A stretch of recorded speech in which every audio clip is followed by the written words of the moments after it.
कृष्णाय नमः। नत्वा श्रीवल्लभाचार्यान् पुष्टिमार्गोपदेशकान् विठ्ठलेशान् गुरुन् स्तौमि बालकृष्ण मम प्रभु। उद्भूतेषु घनेषु हर्षित हृदय केलीकृतः केकिनो दृष्ट्वा चारु चमत्कृतिं च तडितां श्लिष्टातुद्वैरफैर्लताः सानन्दं निज अधर मुरली सुधा संपूरितां वादयन् रक्तश्नीशधरो वने गिरिधर प्राणेश्वरो नृत्यति।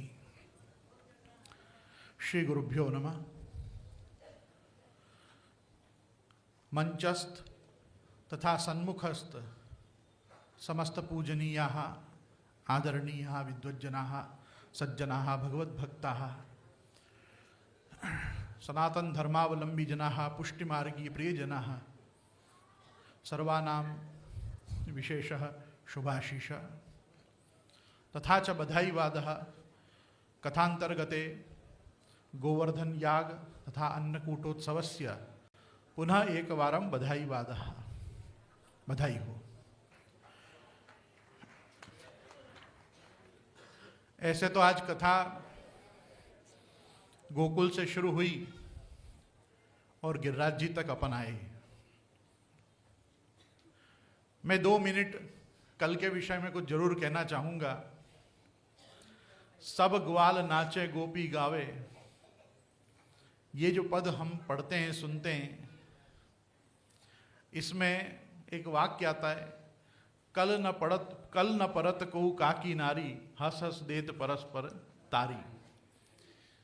और दूसरी बात, वास्तव में कल उत्साह और उत्सव का आनंद इतना बढ़ गया था कि कोई किसी की नहीं सुन रहा था।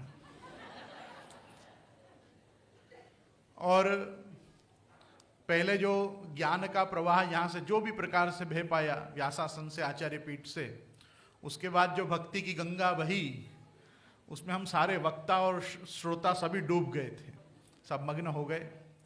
बहुत आनंद आया। और सबसे बड़ा आनंद तो आज ये है कि प्रायः नंदोत्सव और विशेष करके रविवार के बाद श्रोताओं की संख्या कम हो जाती है, आज और बढ़ गई है। मैं आप सबों के लिए वास्तव में बार बार ये ताली बजा के या इन शब्दों से आप सभी का सम्मान करके मैं बहुत प्रसन्नता का अनुभव करता हूँ। कल भी जैसा मेरे पितृचरण आज्ञा कर रहे थे कि पूर्व काल में हम देखते थे तो पुष्टि मार्गीय जनमानस में जागृति अपने मार्ग के विषय में, अपने संप्रदाय के विषय में बहुत कम थी।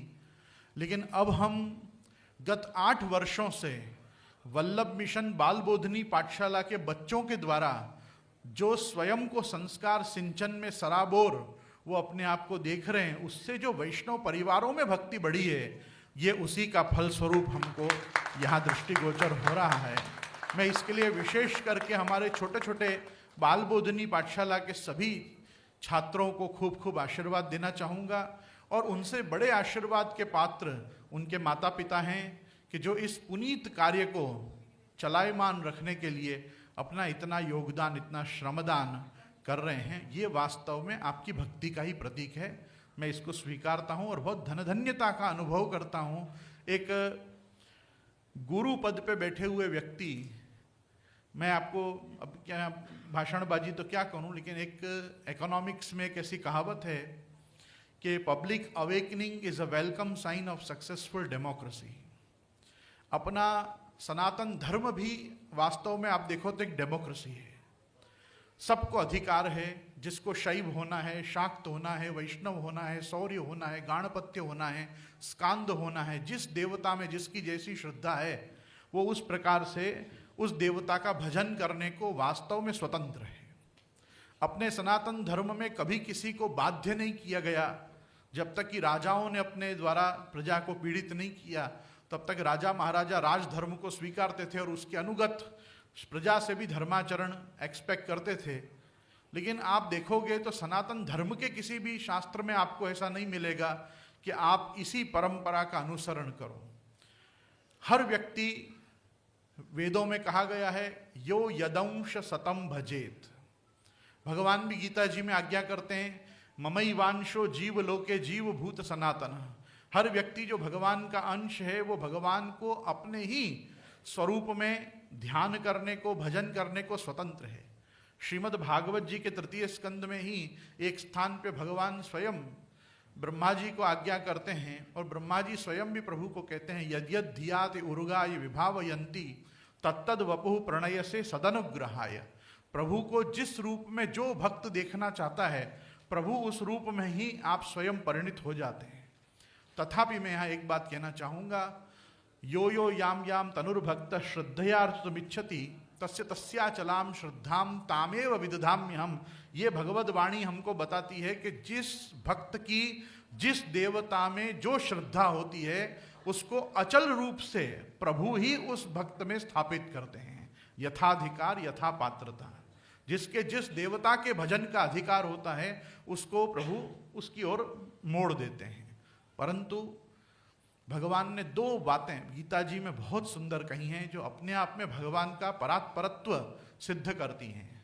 सर्वप्रथम तो भगवान की वाणी में प्रभु श्री कृष्ण आप स्वयं कह रहे हैं, मत्तः परतरम नान्यत किंचिदस्ति धनंजय। पहले तो एक वस्तु को समझो कि मुझसे ऊपर इस संसार में, इस जगत में कुछ है ही नहीं, सभी तत्वों से ऊपर मैं हूँ। अलग अलग संप्रदायों की तत्व गणना में अलग अलग गणना है। कोई कहते हैं कि प्रकृति के 24 तत्व हैं, कोई उससे कम, कोई ज़्यादा मानते हैं। श्री महाप्रभु जी वल्लभाचार्य चरण ऐसी आज्ञा करते हैं, अष्टाविंशति तत्वानि स्वरूपम यत्र वै हरि ही। हमारे यहाँ 28 तत्व इस प्रकृति में माने गए हैं और भगवान तो यत्र येन यतो यस्मै यस्य यद्यद् यथा यदा स्यादिदम भगवान साक्षात प्रधान पुरुषेश्वरः। भगवान तो प्रधान पुरुष के भी ईश्वर हैं। तो प्रकृति पुरुष से तो भगवान बहुत परे ही हैं। और कल भी हमने चिंतन किया कि वसुदेव गृहे साक्षात भगवान पुरुषः परः। तो ये जो प्रभु आप पधारे हैं कृपा करके, ये कृष्णे योगेश्वरे नंदे नंदस्य ब्रजमागते, ये अब नंदराई जी के ब्रज में पधारे हैं। और ये भगवान ही आगे जाके आपको दो उपदेश बहुत गजब का गीता जी में कहते हैं कि अंतवत्तु फलम तेषाम तद भवत्यल्प मेधसां देवान देव यजो यान्ति मदभक्तान यान्तु मामपि। देवी देवताओं के भक्त देवी देवताओं का यजन करते हैं, परंतु मेरा भक्त तो मेरा ही यजन करता है। तो जो भगवान के भक्त होते हैं वो अन्य देव उपासना में नहीं पड़ते, वो सात्विक भाव से भगवान को ही भजते हैं। और मैं आपको ये बात खास बताना चाहूँगा कि जो हमारे संप्रदाय का आकार ग्रंथ है, जिसको हम निबंध कहते हैं, सप्रकाश तत्वार्थ दीप निबंध, उसके प्रारंभ में ही श्रीमद् आचार्य चरण स्पष्ट करते हैं, सात्विका भगवत भक्ता ये मुक्त्यावधिकारिण भवांत संभवा ये शाम तेषाम अर्थे निरूपिता। अपने यहाँ तो वास्तव में सात्विकों के लिए, भगवत भक्तों के लिए, सात्विका भगवत भक्ता ये मुक्त्यावधिकारिण, और जो इसी जन्म में अब मुक्ति के अधिकारी हैं, जिनका भव अर्थात संसार अब पूरा होने आया है, उनके लिए महाप्रभु जी कहते हैं मैंने ग्रंथ प्रकट किए हैं। भगवान श्री कृष्ण भी गीता जी में आज्ञा करते हैं, ये प्यन्य देवता भक्ता यजन्ते श्रद्धयान्विता तेपि मामेव कौन्तेय यजन्ति अविधि पूर्वकम। ये कुछ अविधि पूर्वक यजन ही ये सभी ब्रजवासियों के द्वारा ये इंद्र याग के रूप में चल रहा था। मैंने पूर्व के भी मेरे व्याख्यानों में ये बात बहुत स्पष्टतया कही है, मैं आज भी इसको कहना चाहूँगा। आप सब ध्यान दीजिए कि ये सारे ब्रजवासी, ये सारे ब्रजभक्त, नंद आदि, वृषभान आदि, गोप, ये सब मिलके इंद्र का यज्ञ क्यों करते थे?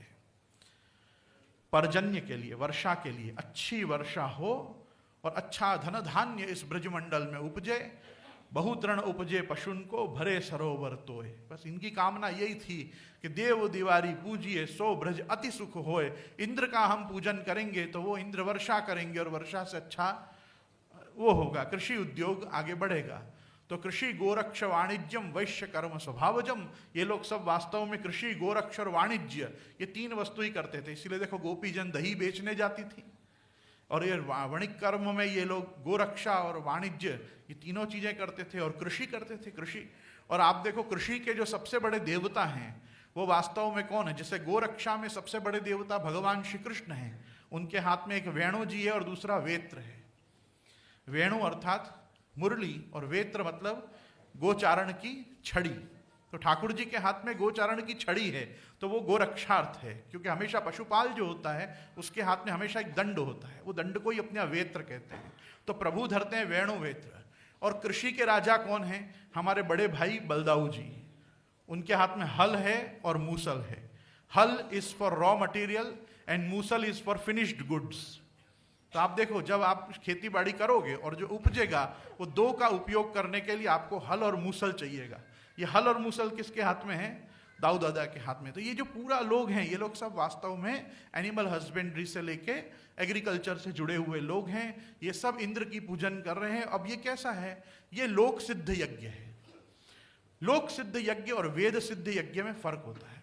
लोक सिद्ध यज्ञ का भगवान कभी प्रमोशन नहीं करते, भगवान उसको प्रमोट नहीं करते, भगवान उसको एडवर्टाइज पब्लिसाइज कभी नहीं करते हैं। भगवान क्योंकि वेदों के उपदेष्टा, रक्षक, संस्थापक हैं, इसलिए भगवान हमेशा वेद सिद्ध यज्ञों का ही स्थापन करते हैं। अब उसका प्रमाण यह है कि जो वर्षा के लिए यज्ञ वेदों में बताए गए हैं उसको वर्षा कामेष्टि यज्ञ कहते हैं। उसका दूसरा नाम है कारीरी यज्ञ। कारीरी नाम की इष्टि होती है। कारीरी नाम का यज्ञ करो तो आपके देश में अच्छी वर्षा होती है। और आप पूरे यज्ञ के विधान को देखोगे ना तो उसमें सूर्य को आहुति हैं, वरुण को आहुति हैं, दिक्पालों को आहुति हैं, वायु को आहुति हैं, प्रजापति को आहुति हैं, उसमें इंद्र को आहुति ही नहीं है। कारीरी नाम की इष्टि में ये मैं इंद्र के लिए दे रहा हूं ऐसा एक भी मंत्र कारीरी याग में प्राप्त नहीं होता। और क्योंकि ये जो कर्म हो रहा था भले लोक सिद्ध था, परंपरा प्राप्त था, परंतु ये वेद विरोधी कर्म ब्रजभक्तों द्वारा हो रहा था, तो वेद रक्षा के लिए भगवान ने इसका निषेध किया। और वेद रक्षा के लिए भगवान ने निषेध करके कहा कि अगर आपको पूजन करना ही है तो वेदों में भगवान ने अपने स्वरूप को बताने के लिए बताया है। मैं कहाँ कहाँ से प्रकट होता हूं? तो कहा अब्जा, गोजा, अद्रिजा, ऋतजा, ऋतम, बृहत। अब्जा मतलब जल में से मैं प्रकट होता हूं, गोजा पृथ्वी में से प्रकट होता हूं, अद्रिजा पर्वत में से प्रकट होता हूं, ऋतजा यज्ञ में से किंवा सत्य में से प्रकट होता हूं, ऋतम बृहत वो भगवान अपने स्वरूप को बृहत इन्हीं प्रकारों से करता है। आप याद करो, श्री नवनीत प्रिया जी, श्री गोकुल चंद्रमा जी, श्री ललित त्रिभंगी जी और श्री लाडलेश जी, ये चार स्वरूप कहां से प्राप्त हुए? जमुना जी के जल में से प्राप्त हुए। बालकृष्ण लाल सूरत विराज रहे हैं, आप कहां से? वल्लभाचार्य जी की जनेऊ में उरज के आप पधारे यमुना जी में से, तो जल में से पधारे अब्जा। कर्णावल में यमुना जी के तट पे पूरा तट ढह गया और पृथ्वी में से मथुराधीश 7 ताल वृक्ष प्रमाण प्रकट हुए। बिंदु सरोवर के जल में से सरस्वती जी का जहाँ पे अद्यावधि कुंड है यहाँ पे सिद्धपुर में, वहाँ बिंदु सरोवर में से श्री द्वारकाधीश प्रभु उत्पन्न हुए। तो अब्जा, पृथ्वी में से मथुराधीश प्रकट हुए। गोजा, साक्षात गोवर्धन धर कहाँ से प्रकट हुए? अभी शास्त्री जी ने कहा गोवर्धनौ गिरौ रम्ये सदा लीलाम करोति यः श्रीनाथम देव दमनम प्रवदंती विसज्जनः। अद्रिजा प्रकट हुए। यहाँ तक कि द्वापर के अंत में जब शंखोद्धार तीर्थ को छोड़कर पूरी द्वारका जल में प्रविष्ट हो गई, तब रुक्मिणी जी द्वारा सेव्य जो द्वारकाधीश अद्यावधि जो बेट में विराज रहे हैं, बेट द्वारका में, वो रुक्मिणी जी के संसेव्यमान और अष्टपटरानियों ने, रुक्मिणी, सत्यभामा आदि ने जिनकी सेवा करी, वो द्वारकाधीश को दुर्वासा आदि मुनियों ने जो उस समय तक विराज रहे थे भूतल पे, प्रत्यक्ष दर्शन दे रहे थे, उन्होंने सबने आनर्त प्रदेश में लड़ुआ डूंगर नाम की जगह में रुक्मिणी वन में छुपा दिया। और रुक्मिणी वन में आनर्त प्रदेश में लड़ुआ डूंगर में वो विराज रहे, इसकी जानकारी सिर्फ जगत गुरु महाप्रभु वल्लभाचार्य जी को थी, क्योंकि लीला संबंध है आपका, सुबोधिनी संबंध है आपका, भागवत संबंध है आपका। आप वहां पधारे आनर्त प्रदेश में रुक्मिणी वन में लड़ुआ डूंगर में से श्री द्वारकाधीश प्रभु को बाहर पधराए, ओखा तक पधरा के लाए, नाव में पधरा के आपको पुनः शंखोद्धार तीर्थ में पधराए। और आज जहां अपन श्री द्वारकाधीश प्रभु का त्रिविक्रम राय जी, कल्याण राय जी, माधव राय जी आदि सबके साथ दर्शन करते हैं, वहां आज भी रुक्मिणी और सत्यभामा जी की रसोई से संसेव्य होके सिद्ध होके सामग्री पधारती और द्वारकाधीश प्रभु आनंद से रोकते हैं। अपन पुष्टि भक्तों को नहीं भूलना चाहिए, भागवतोक्त पूर्वार्ध में वर्णित ठाकुर जी अद्यावधि श्री गोवर्धन धर के रूप में नाथद द्वारा विराज रहे हैं, और उत्तरार्ध में वर्णित ठाकुर जी बेट द्वारका में विराज रहे हैं।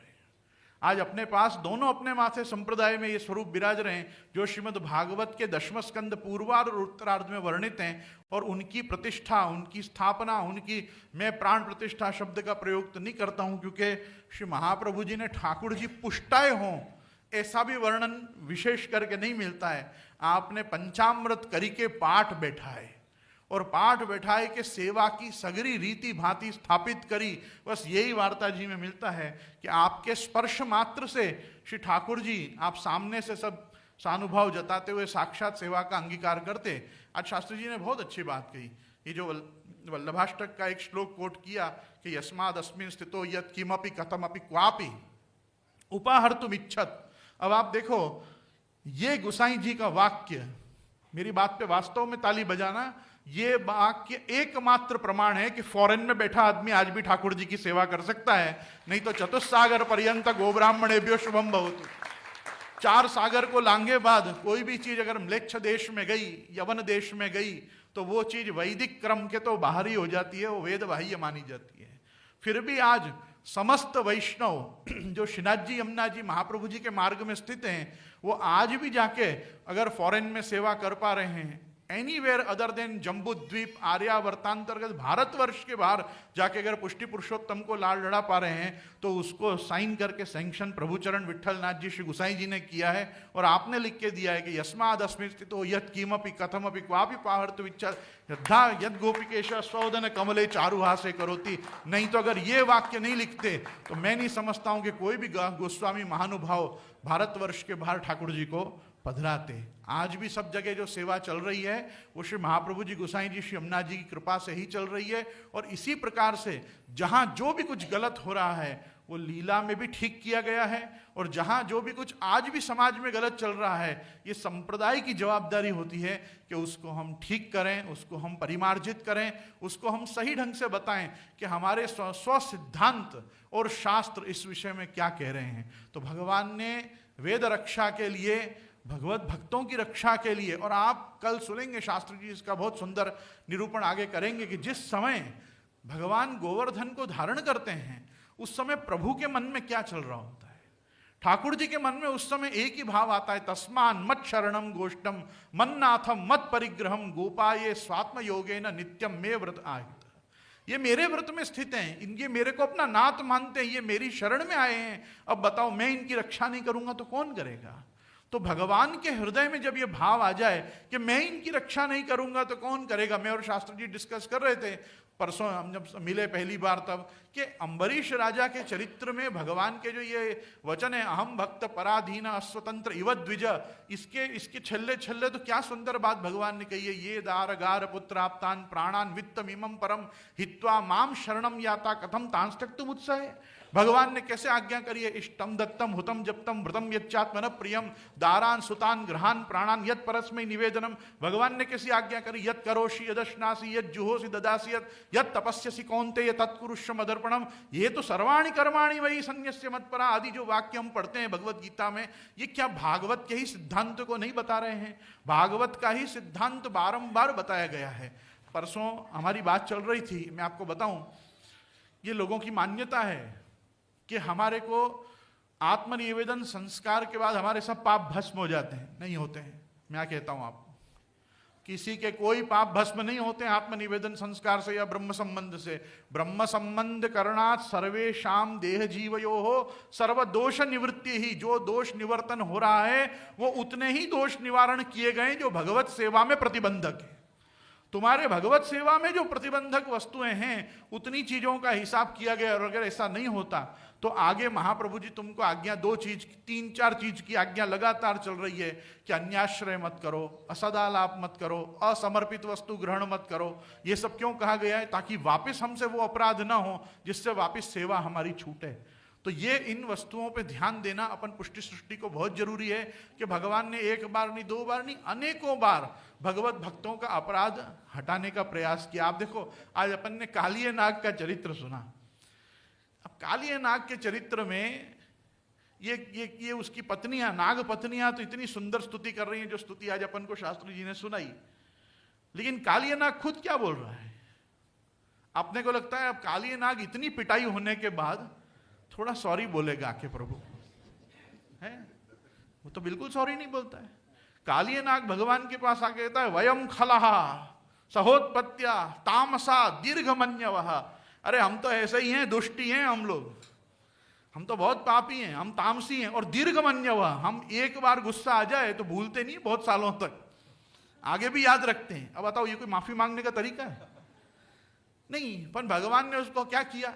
काली ये फणी माणिक्य रंजित श्री पदाम्बुजा, अपने दोनों चरणारविंद उसके ऊपर छाप के और कह दिया, जा तू आज से मैं तेरे को गरुड़ से निर्भय किया।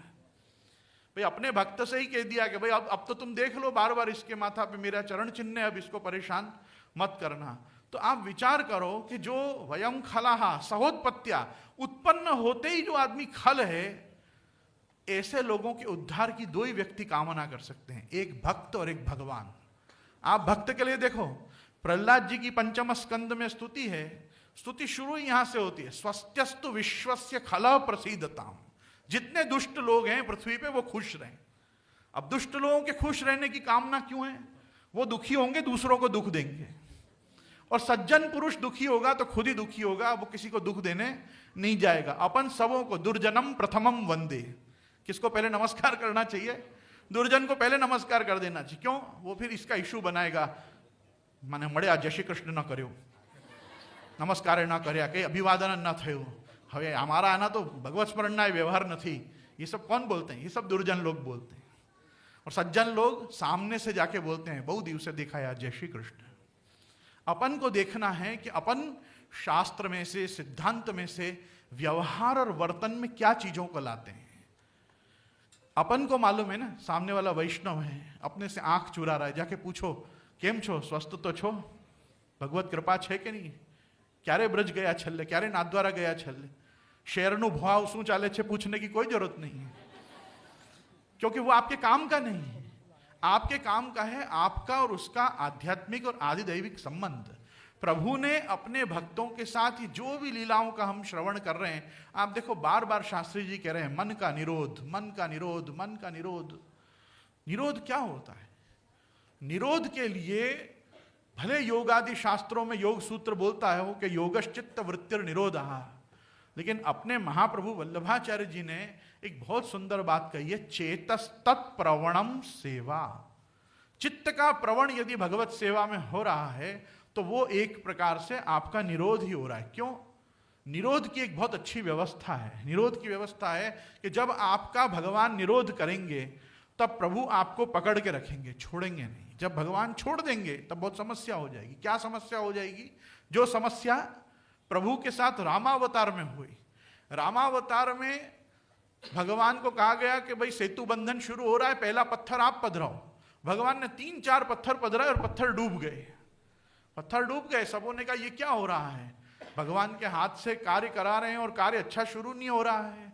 तो भाई हनुमान जी ने कहा कि ये इनके काम नहीं है, ये जिसको छोड़ देंगे वो तो डूब ही जाएगा, इनका नाम देना पड़ेगा पत्थर को, ऊपर राम लिखो तो अपने आप पत्थर तैरेगा। तो इनके नाम से पाषाण तैरते हैं, आपके काम से नहीं। तो अपने महाप्रभु जी ने इस बात को पकड़ के अपने को बताया, हरिणा ये विनिर्मुक्ता ते मग्ना भव सागरे ये निरुद्धास्त एवात्र मोद मायांत्य हर निशम। प्रभु की माया को तारना है तो पहले जानना पड़ेगा कि माया भी अपनी दुश्मन नहीं है। माया कोई ऐसी वस्तु नहीं है कि मायावाद मायावाद करके अपन उससे डरे हैं। दैवी येषा गुणमयी मम माया दुरत्यया मामेव ये प्रपद्यन्ते माया में ताम तरंति ते, गीता जी बोलती है और भागवत जी स्पष्ट आज्ञा करती है। उद्धव जी कहते हैं उच्चिष्ट भोजनो दासस्तव मायाम जय मही।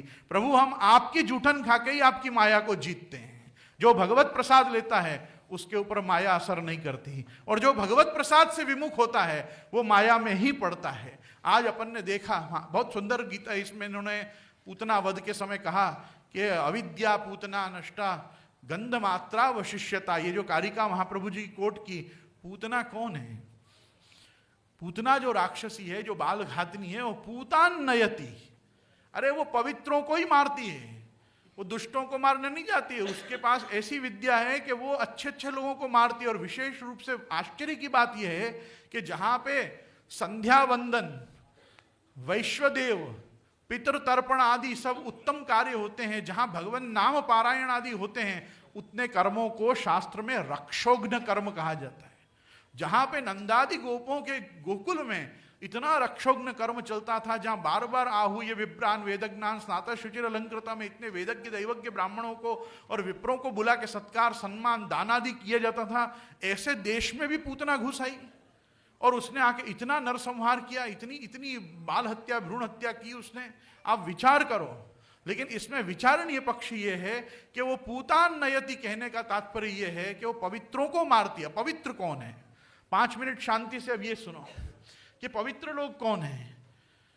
मैं चाहूंगा 2 मिनट वहां कार्य शांति से हो, धीरे धीरे करो। आप लोग मेरी तरफ ध्यान दें। ये जो पूतान नयति में पूत हैं, और ये जो पूत में कहते हैं ना घर का सपूत, ये जितने बच्चों को खा गई, कंस का काल जानकर देवकी का 8वां गर्भ इन्हीं में से कोई होगा, ऐसा विचार के शास्त्री जी ने, सही बात है समयाभाव के कारण बहुत कुछ स्पर्श करना चाहा, लेकिन ये कालात्मा काल कालस्य चलता रहा, उसके कारण हम आपसे वार्ता नहीं कर पाए। लेकिन मैं यहाँ खास कहना चाहूंगा क्योंकि ये पुष्टि संप्रदाय का एक बहुत बड़ा पक्ष है जो यहाँ रखना चाहिए। ब्रह्मा जी, क्योंकि आप प्रजापिता और प्रजापति हैं, तो आप सहयज्ञा प्रजा सृष्टा पुरोवाच प्रजापति, वो एक बड़े बड़े यज्ञ करते ही रहते हैं। एक समय ब्रह्मा जी ने बहुत जबरदस्त एक यज्ञ किया, और यज्ञ करते ही ब्रह्मा जी के यज्ञ कुंड में से अग्नि कुमारिका प्रकट हुई। कितनी प्रकट हुई? 16,000 अग्नि कुमारिका प्रकट हुई। वो एकदम षोडश वय की, एकदम 16 साल की दैदीप्यमान कन्याएं 16,000 एक साथ प्रकट हुई ब्रह्मा जी के यज्ञ कुंड में से। और यज्ञ कुंड में से प्रकट होते ही ब्रह्मा जी को कह दिया, हमारी उत्पत्ति केवल भगवत चरणारविंद की प्राप्ति के लिए, हमको और किसी चीज में मत लगाना। ब्रह्मा जी ने कहा, बेटियों, जब मैं भी प्रकट हुआ था ना, तो आकाशवाणी हुई थी, तप तप, बिना तपस्या के भगवत चरणारविंद नहीं मिलता। किसी भी यज्ञ कुंड में से प्रकट, यज्ञ कुंड में से तो द्रौपदी भी प्रकट होती है, उससे क्या वो भगवत चरणारविंद को प्राप्त हो जाती है? नहीं, तुमको भी तपस्या करनी पड़ेगी। अग्नि कुमारिकाओं ने चिंता की, ब्रह्मा जी को भी चिंता हुई, ये 16-16 साल की इतनी जवान छोरियों को वन में भेज दूंगा तपस्या करने तो लूटपाट हो जाएगी, क्या करें? तो बोले काम करते हैं, इनको अपन ऋषि बना देते हैं, अग्नि कुमारिका की जगह इनको बना देते हैं अग्नि कुमार, और छोड़ देते हैं कि जाओ अब तपस्या करो, जितना तपस्या करना है तपस्या करो। तो वो सारी जो 16,000 अग्नि कुमारिकाएं थी, उन सबको क्या बना दिया? ऋषि कुमार बना दिया। ऋषि कुमार सब आके दंडकारण्य में बैठ गए। दंडकारण्य में भगवत भजन में एकदम लीन हो गए। भगवत भजन इनका फलित हुआ, और दंडकारण्य में कौन पधारे? भगवान श्री रामचंद्र जी पधारे। और रामचंद्र जी के पधारते ही पुरा महर्षय सर्वे दंडकारण्य वासिना, उनको इच्छा हो गई कि बस प्रभु अब तो हमारी तपस्या फलीभूत हो गई है, हमारा अंगीकार करो। भगवान ने कहा, 2 समस्याएं, एक तो मैं एक पत्नी व्रत हूं, और दूसरा तुम तो पुरुष हो, तुम्हारा अंगीकार कैसे करूं, तुम्हारा वर्ण कैसे करूं? तो कहा, हम कुछ नहीं जानते, आपको तो मालूम है अंदर खाने हम कौन है, हम अग्नि कुमार है ही नहीं, हम तो अग्नि कुमारिका हैं। तो कहा ठीक है, कोई बात नहीं, कल्पम सारस्वतम नाम ब्रजे गोप्यो भविष्यत, सारस्वत कल्प आएगा तब तुम ब्रज में गोपी जन हो जाना। अभी देखो, ये सब शास्त्रों में एक बात और बताई गई है कि सारस्वत कल्प के पहले वाले कल्प में ये यज्ञ हुआ, अग्नि कुमार उत्पन्न हुई, वो ऋषि बने, और जो रामावतार में उनको आज्ञा हुई, वो सारस्वत कल्प के पहले के कल्प के रामावतार की आज्ञा हुई कि तुमको कृष्णावतार में प्राप्ति होगी। गजब की बात देखो, एक कल्प का भेद है इसमें। और वो कल्प के भेद के बाद भी उन्होंने कहा ठीक है, मतलब और तपस्या करनी है, तो हाँ और तपस्या करनी है। तो अब क्या हुआ, वो 2 रूप हो गए थे। पहला रूप उनका अग्नि कुमारिका का था, दूसरा उनका ये अग्नि कुमार हो गए। तो ये लोग 16,000 गौड़ देश में कन्याओं के रूप में, छोटे छोटे गौड़ देश के गोपीजनों के रूप में ये प्रकट हुए हैं। और ये प्रकट हुए तो उस समय पे क्योंकि दास प्रथा थी, तो दास दासियों के रूप में क्रय विक्रय करके लाते थे। तो उस समय नंदराई जी जब कभी गौड़ देश पधारे तो अपने घर के पूरे ये 9 लाख गायों को संभालने के लिए, नंदालय को संभालने के लिए ये छोटी छोटी कन्याओं को क्रय करके ले आए कि ठीक है, ये अपने घर में गायों को, बछड़ों को, बछड़ियों को सबको संभालेंगे, और जैसे जैसे बड़ी हो जाएंगी अपन ब्रज में इनका ब्याह आपस में करवा देंगे। तो वो ढंग से इनको पधरा के ले आए। अब पधरा के ले आए तो ये एक भाव से, जो इनका स्त्री गुण भाव था, वो स्त्री भाव से तो ये गौड़ देश में प्रकट हुई। और जो इनका ऋषि कुमार का भाव था, वो भाव से ये ब्रज में ये जितने बच्चा जिनको पूतना खा गई, ये उतने रूपों में प्रकट हुए। और उतने रूप में प्रकट होते ही क्या हुआ कि इनको राक्षसी आई और राक्षसी ने इनको भक्षण कर लिया। राक्षस देह का संबंध होने से इनमें जो भगवत प्राप्ति में अंतर आए, भगवत प्राप्ति में जो अंतर आए और जो इनका तपस्या क्षीण हुई राक्षस देह के संबंध से, उस को निवारण करने के लिए ठाकुर जी ने मृत्तिका भक्षण करी। किस चीज का भक्षण किया है? क्योंकि मुक्ति कहे गोपाल सो मेरी मुक्ति बताए, और ब्रज रज उड़ी माथे पड़े तो मुक्ति मुक्त बह जाए। तो जिसको मुक्त होना हो उसको ब्रज रज का सेवन करना चाहिए। ठाकुर जी ने कहा कि भाई इनको अभी ब्रज रज तो देनी पड़ेगी। क्यों ब्रज रज देनी पड़ेगी? क्योंकि मैंने ये जो पूतना के अंदर बच्चे थे, इनका शोषण, इनका कर्षण मैंने उस कालकूट विष के पान के द्वारा करके उसके जो प्राण हरण किए, उसमें केवल उस राक्षसी का प्राण हरण नहीं किया, अपितु ये जितना भी इन ऋषि कुमारिकाओं का पुम भाव विराज रहा था वो अपने में उन्होंने समाविष्ट किया। और अपने में समाविष्ट होने के बाद, भगवत संबंध होने के बाद भी ब्रज और ब्रजरज की महिमा बढ़ाने के लिए प्रभु ने मृत्तिका भक्षण करके उनको भगवत सेवोपयोग पहले पुम भाव को किया। अब ये तो पुम भाव है। अब ये जो कुमारिकाएं ये क्या करें? इन कुमारिकाओं को फिर याद आया कि देखो अपन ने इतनी तपस्या दंड कारण्य में किया, यहाँ किया वहाँ किया, सब करे बाद भी कुछ नहीं हुआ। अब क्या करना पड़ेगा? श्री यमुना जी की शरण में जाना पड़ेगा। कृष्ण की प्राप्ति करनी है तो कहाँ जाना पड़ेगा? यमुना जी की शरण में जाना पड़ेगा। तो उनका चलो अब अपन क्या करेंगे? कात्यायनी महामाये महायोगिन्यधीश्वरी नंद गोप सुतम देवी पतिम में कुरुते नमः करके इन्होंने ये कात्यायनी व्रत किया, जिसको हम व्रतचर्या कहते हैं। हेमंते प्रथमे मासी नंद ब्रज कुमारी का इन्होंने वो व्रत किया। व्रत के समय बहुत गजब की बात क्या होती है कि जिस समय चीर हरण लीला के प्रसंग के समय इन गोपी जनों को भगवान कहते हैं कि जल में से बाहर आओ और मेरे चरण स्पर्श करो, और जो जो व्यक्ति मेरे चरण स्पर्श करेगा उसको मैं उसका चीर प्रदान करूंगा, उसको उसका वस्त्र प्रदान करूंगा। तो अब भगवान में कौन है? याद करो, 16,000 ऋषि कुमार पुम भाव, और जल में कौन खड़ी हैं? ऋषि कुमारिका, अग्नि कुमारिका, और उनका स्त्री भाव तो उनमें प्राप्त है ही। तो इनका पुम भाव उनमें पुनः स्थापित करने के लिए भगवान ने एक एक से अपना चरण स्पर्श कराया, और जिस जिसने चरण स्पर्श किया उसको वो ऋषि कुमारत्व, ऋषि कुमारिका को प्राप्त हुआ। वो अग्नि कुमारिकाओं का जो मूल स्वरूप था वो पूर्ण रूप से बना, और जब सब उनको प्राप्त हो गया तब भगवान ने कहा मये मां रंस्यथा क्षपाहा, जब वो रात्रि आएंगी तब अब मैं तुमको रमण का सुख प्रदान करूंगा और तुम्हारा सब कल्याण करूंगा, तुमको रासादि का सुख प्राप्त प्रदान करूंगा। और जब ऐसा वचन भगवान ने दिया तो सुखदेव जी ने उस पर मोहर लगाई, लब्ध कामा कुमारिका। आज जाके इन कुमारिकाओं को जो चाहिए था वो प्राप्त हो गया। अरे अभी रास कहाँ हुआ है, कैसे प्राप्त हो गया? लेकिन प्राप्त वो हो गया कि रास के लिए जो भूमिका, रास के लिए जो उपयोगिता, रास के लिए जो तनुनवत्व, अलौकिक देह प्राप्ति, पुम भाव और गूढ़ स्त्री भाव का एकीकरण इनमें होना था, वो भगवान ने एक साथ वो चेरु हर्षण की लीला में प्रदान किया। इसीलिए अपने को कहा प्रभु ने वस्त्र हरण लीला नहीं करी, चीर हरण लीला करी। वस्त्र हमेशा सिला हुआ होता है, चीर कैसा होता है? केवल बुना हुआ होता है। बुने हुए को, वीव्ड को अपन चीर कहते हैं और स्टिच्ड को अपन वस्त्र कहते हैं। तो जो वो लोग लपेट के आए थे, क्योंकि आपको मैं एक और बताऊं, वैदिक कर्म कांड में सिला हुआ कपड़ा नहीं चलता है। वैदिक कर्म कांड में आपको वस्त्र धारण करके ही भगवत यजन करना होता है, और वो उसी प्रकार से कर रही थी। और इस कारण से भगवान ने अपने चरण स्पर्श के माध्यम से उनको उनका पुंभाव लौटाया, जो पूतना के वक्षस्थल से भगवान ने अपने में आकर्षित किया था। और इस प्रकार से उनको वो सेवोपयोगी, लीलोपयोगी देह प्राप्ति यमुना जी के संबंध से और अपने चरण स्पर्श से कराई, जिससे वो आगे रमण की अधिकारी हुई, जिसकी लीला अपन कल सुनेंगे। बोलो श्री गोवर्धन नाथ की जय।